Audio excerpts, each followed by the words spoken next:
there. Welcome to Cloud Security Podcast by Google. Thanks for joining us today.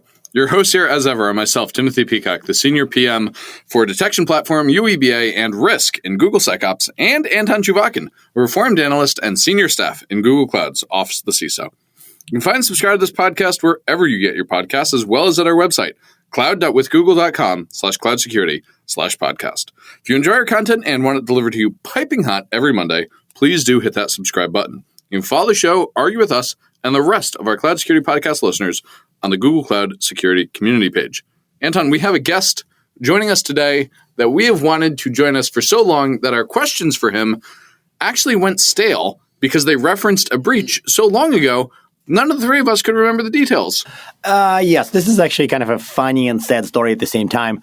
Ultimately, this was a really good idea to interview him back then. But and it was still a good idea. It was still a really good idea to interview him this time. We met him at RSA, and this is recorded at RSA. And to me, this is a very fun episode. It's a useful episode, but it's also a very fun episode. Yes. So that you would see the energy of us being in person, on kind of on a little stage in the studio. So we were in fine form. And there would be a video that you can watch, by the way. There is also a video to watch. Yeah. So maybe because this guest needs no introduction, this topic needs no introduction, let's turn things over to today's guest. Okay, are we live? Yes, we are. Nice. Are you supposed to say, is this thing on? Is this thing on? We are on air. And moreover, Tim, we are 2 minutes early today, which we've never done in our lives. We've never been early in our lives, listeners. Reflection on that fact. How come we are early, not late? Why are we early? We are, dramatic pause, well prepared this time. It only took us 4 years to become well prepared. One time. Once. We're going to go back normal after this. Okay, so don't get used to it, listeners. I like to think it's more like positive influence being... it must be the guest. It must be the guest. Yeah. Listeners, we are so lucky today. Today, we are joined by Alex Pinto, who is the Associate Director of Threat Intelligence. But what that really means is that he leads the Verizon Data Breach Investigations Report team. And listeners, unless you live under some kind of cyber rock, surely you are familiar with the Verizon Data Breach Investigations Report. We've wanted to have you on the show for years now. So happy you've finally been able to join us. Of course. You guys got prepared, so I showed up. You see, that's the secret. Oh, that's the correlation, not causation. Which was it Ben Franklin or Thomas Jefferson who said, I am a firm believer in luck. The more prepared I am, the more I have of it. Something of that sort, yes. I'm pretty sure you can Google a Gemini. Yeah. Gemini can get the correct quote for us. So I think we're about ready to get going here. And why don't we kick things off with our first question? Since we are the Cloud Security Podcast by Google, I'm obligated to ask this question, which is, how would you define a cloud breach? Is that a real thing? Is it a different thing? Is it a breach that happens in the cloud? What is a cloud breach? Well, Tim, I guess I would start that by asking you, what is a cloud? Oh, no. No. We have to make a short disclaimer about cloud is not just somebody else's computer. Not just This is a good opportunity for us to remind people that cloud is not the finger wagging thing. I'm going to try. Cloud is not just somebody else's computer. Did it work? Yeah, that's pretty good. Okay, I like the finger wagging. Yeah. That's fantastic. So that's what cloud is. It's not just someone else's computer.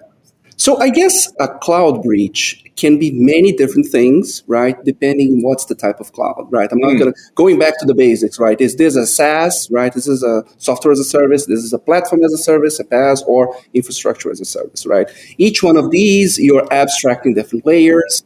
And so there's different ways where an organization can mess up or be confused on what the security boundaries really are, right? And that's where you kind of open the opportunity for things like that to happen, right?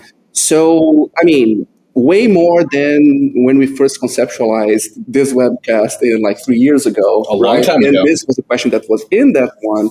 Cloud is even much more a part of every organization's life than it was before, right?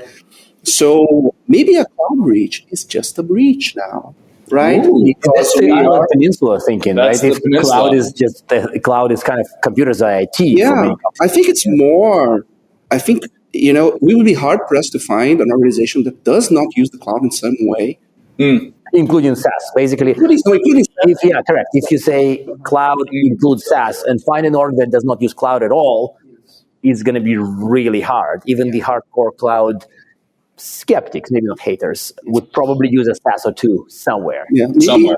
you guys should consider just rename yourselves the Security Podcast. Oh, no. We like our cloud scope. That's fair enough. That's fair enough. But back to cloud breach question. Yeah. When you take a naive take on this, you talk to people, they sort of assume that it's just leaked creds and keys and there's not much hacking going on. People just basically go to GitHub, go through your PHP code. PHP code, yes. It could be Boris, could be Perl. Could be yours. And then find the credentials and just log in. Is it reductive or is this largely the truth based on your data? I think that's definitely the most common thing, right? There is any engagement in the cloud, right? I'm hiring a cloud to help me with this deployment or this part of my business, right? You are not even mitigating, right? Kind of transferring the risk in a way, right? And so you definitely want to believe, and I think that is the general truth for most of the platform infrastructure folks as a service, right?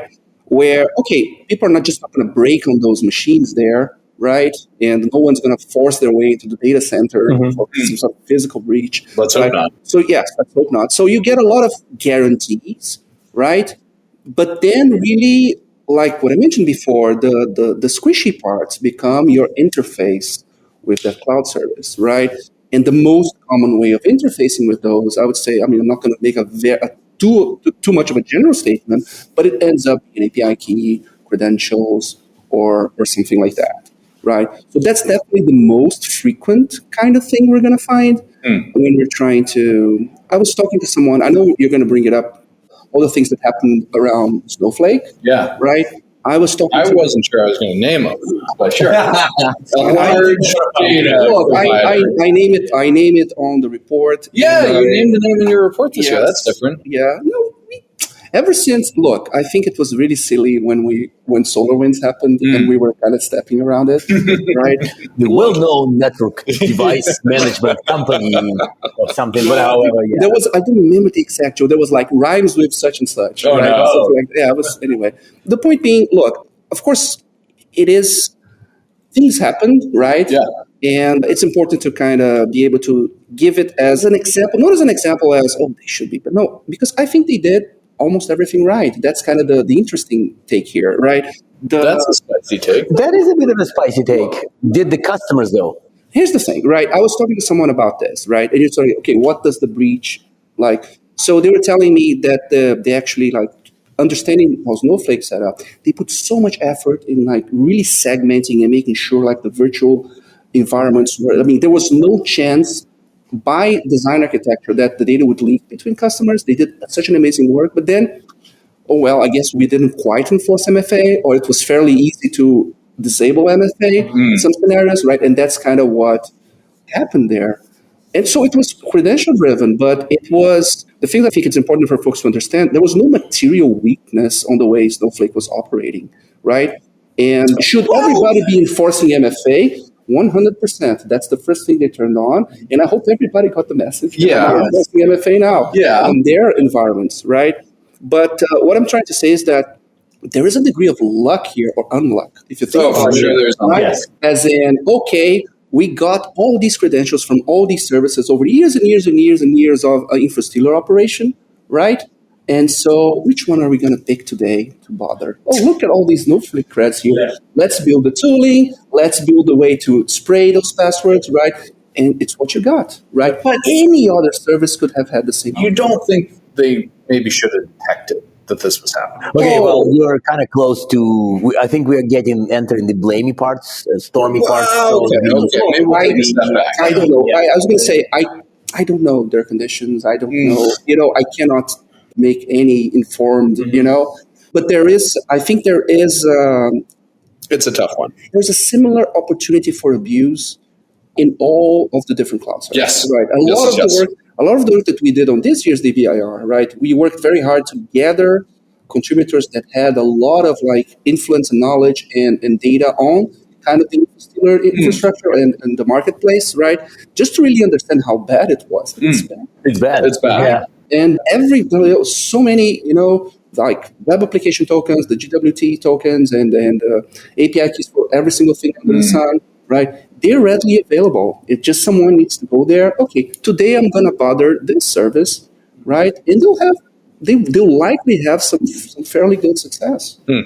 So this is like a kind of a first depressing take of many we'll make in the next 20 minutes. Listeners, this is not an uplifting episode. I'm sorry. Let me then go down from that point. Okay. So a lot of stuff, I admit this is the recording, this is on the second day of RSA, so I only skimmed DBIR, I haven't read it end to end. As long as you don't give it to an AI to summarize, I'm fine. That's right. Listeners, there's a footnote in the DBIR that we're talking about before things started that says, this report is for human beings to read. It was written by human beings. If you're an AI, stop reading.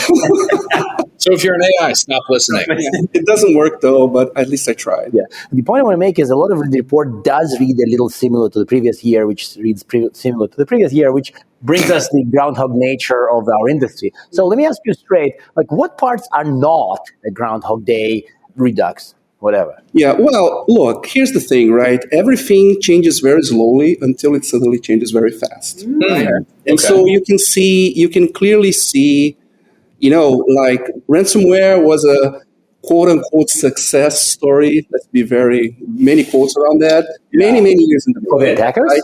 Yes. For the attacker. For the attackers, yeah, it's a success story. Yeah. Right. And so many years. You can trace the growth from like 2018, right? And was everybody betting in 2018 the ransomware is going to be a big thing? Not really, right? You can go and fish for reports on that. Oh, it's a flash in the pan. Crypto mining is really going to be the thing. But I guess the way to understand the cybercrime, especially the cybercrime, right? Espionage is always going to have a lot more nuance, right? It's much more mission-driven. They will be looking for something specific. They'll do whatever it takes to get it. But, in a world where, okay, I'm looking for the currency, right? It's always going to be about optimizing how you get that money. What is the most efficient way to monetize, right? And kind of what I see, ransomware again. The problem is that we kind of local maximum. If you think about the huge function of all the bad things that can happen, when you talk about ransomware, when you talk about business email compromise as well, which is those are by and large the most efficient ways to impose a loss on a company, right? As in there's a direct transfer of currency between the victim and the threat actor, right? So as a weird detour, and sorry for interrupting, I had this debate with somebody probably before 2018 and about ransomware being a flash in the pan. And I eat a lot of crown meat because of that later. But my argument was that it's a little too risky for the attacker to deal with the victim because that discussion was before cryptocurrency became I was going to say, it was more like 2015, and I felt like I had a good argument. If you go into criminal business, you should go into credit card stealing and not into ransomware. And of course, I was proven absolutely wrong, but because of cryptocurrencies. You heard of us. Yes, but if not for cryptocurrencies, I may have been right. It's impossible to disagree with that take. And I also feel very strongly, I'm not the one making the statement, but if you look like, when did cryptocurrency get popular? You draw a vertical line there against our chart of ransomware growth, you might learn something interesting. Is it the case of correlation being correlation? Yes. I don't know. I'm very unpopular at Thanksgiving dinners in San Francisco because I will tell you how much I hate cryptocurrency. I mean, it's a really good tool for ransomware support. It's a great tool for ransomware support. It's a great tool for money laundering. It's a great tool for stealing retirement savings from old people. It's awesome. We love cryptocurrency. For these reasons. Yeah. But to get back to your question, right? If you think about the outcomes, the kind of the ends, right? They haven't been changing much over the past few years, right? It's going to be BEC, it's going to be ransomware. We didn't quite run the numbers this year, but last year we had for last year's report, we had like 2/3 were ransomware, financially motivated. 2/3 were ransomware, and a fourth was BEC. There's not a lot left, man, if you do the fraction math. BEC leading to people transferring money. Correct. Yeah, business email compromise, just for the audience, business email compromise leading to somebody voluntarily transferring money to the criminals. That BEC leading to that. Correct. And there's even a step before that, right? Just the pure pretexting, right? You didn't even compromise somebody's email. You just literally pretended CEO at company at Google, not at Gmail, I mean. But you know what I mean, right? But is it like, dear CEO, please send me money, criminal? Yeah, I mean, it's more subtle than that. It's, we're your supplier. We changed our banking partner. Please send it here. Yes, I understand. Yes. But is it like a very... Well, you promised depressing takes, so this is No, look, you have to understand. There's a lot of companies out there. There's a huge spectrum of security maturity. There's a huge spectrum of being able to pay attention and again, we're going to try to get away a little bit from the victim blaming, even though some of these things they seem really stupid. Exactly. We are the high trust society. Back to Bruce Schneyer's book, right? But anyway, the thing that changes, right? The interesting thing is like the ends are the same, but what about the means, right? What about the ways that those things start? And again, one significant thing we've seen over the past couple of years, right, has been we've always had credential abuse as number one, right? Indisputable, right? It was always on the top of the chart, where you can see really a resurgence, a really focus on exploitation of vulnerabilities now as the way to get in and to do this. Right? So that's interesting. Tell us about that. What's driving that? Because Trans agrees with that, yeah. Correct. Yeah, so why is vuln exploit up? What's going on with that? I mean, let me take a step back. If you don't know, nobody knows. No. So this goes into investigating the mystique of the attacker. What are the intentions, right? Why would they be shifting tactics like that? Yeah. It's something that everybody has observed this, right? You saw the huge growth in things like the file server-like vulnerabilities, like Move It is an example, and another one we named. But this is VPN now is a complete laughing stock. Like VPN appliance, if you hear VPN appliance, you assume it's hacked. But it's like a depressing take of the day. Why are VPN appliances so hackable? They're exposed to the internet. They don't get rebooted. They don't run EDR. They don't get updated. All this is there, but the software last updated in 2014 should not be on that list. I mean, I don't like to, but it's interesting to see how the thought process evolves, right? Because we were looking at things like Move It, Fix It, File Server, and a lot of people, and we did the analysis, we're not patching these things quite fast enough. And then folks, but you don't need to, right? This should be behind a firewall. You don't want to put it facing the internet. And then what now everything is about the things that are facing the internet, right? And so, I mean, there are people who are way more in tune with the kind of the threat actor mindset. What are they doing, right? Even like some covert operation understanding, right? I mean, I think they're just like focusing on developing of 0 days now, right? Just the capability that for a long time, there was absolutely no doubt that, nation state level attackers would have, and they would be investing a lot of money in this, right?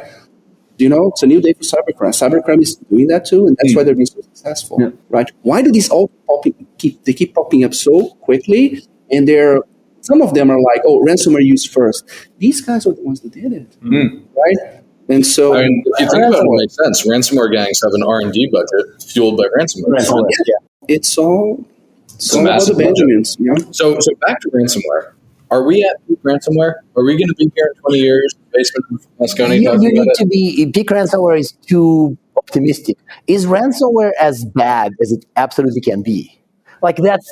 Oh, sure. Yeah. Anton's asking, could ransomware get worse? I think the answer has to be yes, right? Maybe. What? Maybe. I don't know. Maybe. Look. I don't know what the ceiling looks like. I cannot describe ceiling it to or floor? Ceiling of madness, which is the ceiling of madness. Yeah. I cannot describe what it looks like, right? If it's incredibly efficient, right? I think there's always going to be space for the straight up like fraud, BC stuff, right? But it's just it's too darn efficient, right? And there's going to be new flavors of it. We're going to find ways to counteract the ones that we have, right? But some way of I'm going to mess up your life. I'm going to mess up your organization's operations in exchange for some money. There's always going to be a version of that, right? Always. I think always. But what do you mean? Like 2000 ransomware 2045 is a thing? Look, maybe it's not going to be the files on your computer. Maybe it's going to be like, okay, your AI double in your quantum pocket drive is not going to talk. It only replies to you in Hindu unless you get $20 galactic bucks. You don't know how that's going to, you know what I mean? Someone messing with your life for money, I think there's always going to be a flavor of I'm that. pretty sure that's one of those very recent episodes of Black Mirror. That was effectively brain-implanted ransomware. Not to give spoilers. The idea is, this is. Oh, boy. I mean, You should watch it. It's very good. It's depressing. It's depressing. I think we reached. Are we at peak depressing take for this episode? I don't know. Let's shift gears away from ransomware will be here for 20 more years and talk about something else that will be here for 20 more years, which is AI. Okay. So how has AI changed in the breach report other than giving us opportunities for, For last. Yeah. So Did you write it with AI? Absolutely not. Absolutely not. Absolutely not. And I mean that in the nicest Spell checker way. you did use. We got him. Look, actually, I have some very good copy editors, okay? Human copy editors as well. Right. Listeners, this is gotcha journalism at its finest. It's funny you say that. I revolted at, Gemini, right? Oh. Asking me too many questions. Do you want to summarize it? You know what? I'm going to just turn the whole thing off. And then I turn the whole thing off, and I wouldn't get spell checker anymore. Like, sneaky bastard. Now I have to turn it back on but anyway, sorry, that was not what you asked. No. So how is AI changing the report? So there's always been a fair amount of machine learning in the way that we build a report, right? So a lot of we use it less than I would like to for like the data intake, right? But again, our experiments in kind of doing that at scale have had some very mixed results as of today. And it's more important to us to be right than to be fast, if that makes sense, right? Someday, it's going to get to the level where, we're going to be comfortable enough, but that's not quite it. But once the data is ingested, right, there's a lot of processes we run just using like your more run-of-the-mill ML AI, like clustering. When you talk about incident patterns on the report, that's all clustering. That's something we retrain every few years, right, to figure out, what does system intrusion means versus what the social engineering means in the context of the report, right? We also do a lot of, and again, this is nothing like LLM driven, but it's like, okay, what were all the trends? We can calculate all the trends, right, from the data points, and then we can choose which ones we're going to talk to, which ones we're going to. The report over the past few years was a lot more like that, as in the kind of the findings on kind of the pure data layer were driving what was written. It's more something we have to do with the past few years is to make it more like case like reality. Reality driven. In the sense that, what am I going to write on next year's report? Well, we're living it right now, right? I am writing about the past, so I know what happened in the past, so I know what I'm going to write about. Then it becomes the case of, do we have the data to talk about it intelligently? Do we have the data to deep dive where we need to deep dive, right? So, I mean, we obviously knew about the large scale, like credential abuse case, right? Well, and I'm not mentioning them right now. We knew about that like mid-year. And so like, okay, guys, we really need to get a lot of folks with insight on InfoStealer because we really need to write about it. This is a big thing people are interested in. They want to understand how bad the problem is, right? So I'd say there's a lot of like editorial newsroom energy right now, as in this era of the report, right? To really try to, okay, these are the things that are going to come up. These are the things that people are going to say. These are the things that like boiling in the edge of people's perception of how good or bad it is, right? And we have the opportunity to make it tangible for them, right? To give them a number they can point to. Okay, this, agree or disagree, as in, this is simple good, this is simple bad. Okay, someone's taking a stand, and someone's saying, okay, this is how we should think about this specific problem. But do you think that the question kind of was more AI specific, but I'm going to wear a naive vendor hat and say that, do you think that you would see it in the data if any AI on the side of defenders is making an impact? Okay. That's a good question. That's a completely different question. The reason I'm hiding from this, it has a risk of causing optimism. Can't have that on the show today, listeners. No optimism here. So it's not really on our remit to try to figure out how effective AI is in the defense side. But you may see it in the data in some ultra optimistic scenarios. But this is back to the conversation we had with the M-Trends people of like, he doesn't look at the successes, he only looks at the things that Yes, that's kind of the same problem, right? I'm looking at the failure state, right? And honestly, this is something, I get this all the time in the sense that, oh, you have so much data. Why can't you tell us what controls work better? And look, That's the M-Trends discussion we had, yes. but look, from our perspective, right, because of the nature of the work that we do, it's all anonymized, right? I have defense deployment numbers, right? But I don't know who the companies are. I have the breach. I don't know who the companies are. I can't put this together. I can't say, oh, if you're using this control, you are X times less likely to be breached by that. Because it's all independent pockets, right? So you can't tell them, because of the predominance of email breaches of this type, you should use this email security appliance, and then learn that that's all they use, and they still suffer breaches. Like, that's the risk that I see, that if you can say, yeah, you should do X, and they're like, we all do X. Exactly. Why? Yeah. Look, this is the holy grail of security measurement, right? And it's something that without, I'm going to say the bad word here, without like regulation around, yes, I know, this is not an officially sanctioned statement. Press and take those. Unless people, let me try again. No. Let me try again. Unless there are proper, the Tim Dirks episode. Unless there are proper incentives for reporting, right? Maybe there's a safe harbor, maybe there are some advantages, maybe, you're going to be fined this much, but if you give us like an FAA level, NTLB level report, you're fined this much, right? Because you're kind of quote unquote giving it back. Unless there are clear incentives for people to be forthcoming on why do the fail states happen, we are only guessing, right? And that's a lot again of the security let's go you want to go depressing? Yes. That's a lot of the security industry today, right? Oh yeah, just buy my thing and that's going to solve your problems. There is no objective information about any of those things solving any problems. Maybe it's all luck. I don't know. Not even firewalls? Anton, please do not go. So that's the evidence that SSL reduces. That's fair. Okay, cool. All right. Sorry, I am sorry. Okay, and you win with one example. Exactly. Anton won, Alex. No, so Anton, you have one more question, and then I'll close. Yeah, we talked about cloud breaches, but a very interesting angle that is inherently present in every cloud breach is, of course, it is shared responsibility. And in this snowy outtake about, flakes in the beginning, there was a point about cloud breaches and in fault. I don't want to go to fault, but I want to go to what Gartner used to say, that most cloud breaches are customer fault. And I think that they optimistically estimated the percentage of breaches that are customer fault at a cool 99%. Wow. So, and the line was born, as I recall, in 2015-16, and it persists in Gartner research, and I feel like it has a good fact base behind it. So, does the report say anything about cloud breaches being caused by customer misconfiguration? Because nobody is hacking CSPs. It's very clear to me that, in that sense, Gartner is right. It is not the platform that's being breached. We know it. The other two cloud guys know it.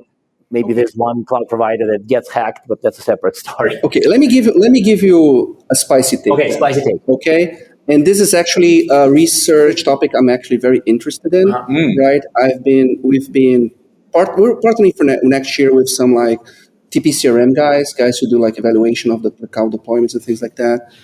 And I was thinking, what is the correlation about consumers, like users of a cloud environment, making the correct configuration choices, and how easy do the cloud providers, UI, UX, make it for them to make those choices? That's very that's what is the guidance provided by the platforms themselves so that the best choices can be made, right? And so, even stupid things are, do they charge a premium for certain security things, which then they turn around and say, oh yeah, we recommend you do X, and X costs money. Yes, that's we have all of this log, you can send all the logs here, it's going to analyze everything for you, but by the way, it's $5 per log. Exactly. Right? And so, of course, there are, it uses resources, but you create it's an incentive for failure, right? It's in a sense a risk taken. But yes. Okay, fine. It's a minor point. You're right. Ignore me. Well, yes, but you are assuming that every single person who's going to come through your door has the exact same risk appetite, or even the exact same risk awareness. Yes, they might not even realize they're taking the They risk. might not realize, right? So a lot of people should be free to make their choices. But what if they are not educated on what choices are good or bad, right? It's not a free choice if you're not aware you're making it. Yeah, I think that's Right. Would it be lovely to make this bucket public? But the UI now says, you're making the bucket public. Don't do that. That's a risk, right? And then people still do that. Look, just how many of those public buckets you had before AWS made it that the default was? No. I'm more worried about the after. I know why people left them there from before. I don't understand how people do it today. Oh, okay. Because the nudging is clearly pointing the other way. I'm excited for this research. I think this is really it's super exciting. I want to see the results. I want to see where we Are you looking mostly at the big three CSPs, or are you also looking at some of the SaaS as well? Mostly the big 3. We have more, but something that was fascinating. You know what motivated this? And it's a shout out to one of our data contributors as well. God, I'm going to say the wrong one. I don't remember which one published this report. But you put it in poll. You put it on the notes. You put it on the notes when I read. I'm not going to say the wrong one. I don't want them to get mad at me. But there was one which was like, it was cyber insurance. And it said claims per cloud platform. Yes. So they found it was X amount more likely if you're using this platform and X amount less likely if you're using that platform. That's lovely if that data exists in public domain. Correct. And then I'm like, okay, is this UX driven? Right? Is this cost driven? What is it driven by? Or the strength of infrastructure, which is the least likely one, but who knows? But then, if we follow your assumption, your hypothesis that, everything is just user based, right? As it should be the same across the clouds. You do not reach the clouds themselves, right? There shouldn't be a difference among the infrastructure choices or the Anton is wrong. There's already a difference. Anton. It's Anton is wrong. The previous analyst who coined this line. I'm just a quiet supporter. No, but that's I'm a supporter, so yes, I'm wrong too. Okay, now listeners, Anton won, Alex won. I think we should stop at a draw. Yeah. We'll stop at a draw, which actually we're at time, so I have to do this. 1, you have a tip to help people improve their cloud security, and 2, other than the DBIR. Okay, the DBIR is the recommended. Okay, great. You dispatched with this one. One tip to help people not end up in your report for cloud breaches. I think you really have tried to understand what are the kind of the interfaces that you have, right? Understanding the interfaces, how you control and how you interact with the cloud services that you're using, right? Because again, it's very easy to think about, I just put it all on the cloud so I don't have these problems anymore. Mm-hmm. There are new problems. And if you think there are no new problems, you mean you haven't found them yet, right? You just change the shape of your risk rhombus, It's a different animal now. You have to figure out where your new kind of risk leverage points are, because they exist, right? It could be something as simple as the credential stuff we were talking about, enable LFA across the board. Some solutions are very, very simple, right? But you kind of have to understand what the shape of the interaction, right? The fabled Cloud Security Alliance, the shared responsibility model, right? Where does your responsibility end? Where does the other one start? If you don't have a good grasp at that, like you're just like rolling the dice every day. Totally. You're gonna open the newspaper. Oh, did I win the vendor lottery? You may. Yeah, correct. You may. Yeah. All right. Well, this was thoroughly depressing. Which perhaps is unsurprising. Yes.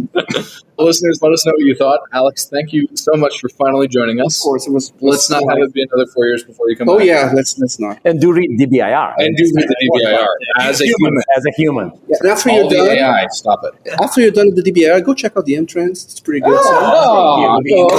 That's so nice. Yes, check out M-Trends too. Awesome, Alex. Thank you so much for joining us today. Of course, thanks for having me. And now we are at time. Thank you very much for listening and, of course, for subscribing. Please subscribe so you can get new episodes piping hot. And if you love our content, please drop us a review on your platform of choice. You can find this podcast on YouTube, Apple Podcasts, Spotify, or wherever you get your podcasts. Also, you can find us on our website, cloud.withgoogle.com/cloudsecurity/podcasts. You can argue with us on the Google Cloud Security Community site, googlecloudcommunity.com. You can follow us on X x.com/CloudSecPodcast. Tweet at us, email us, argue with us, and if we like or hate what we hear, we can invite you to the next episode. See you in the next episode of the Cloud Security Podcast by Google.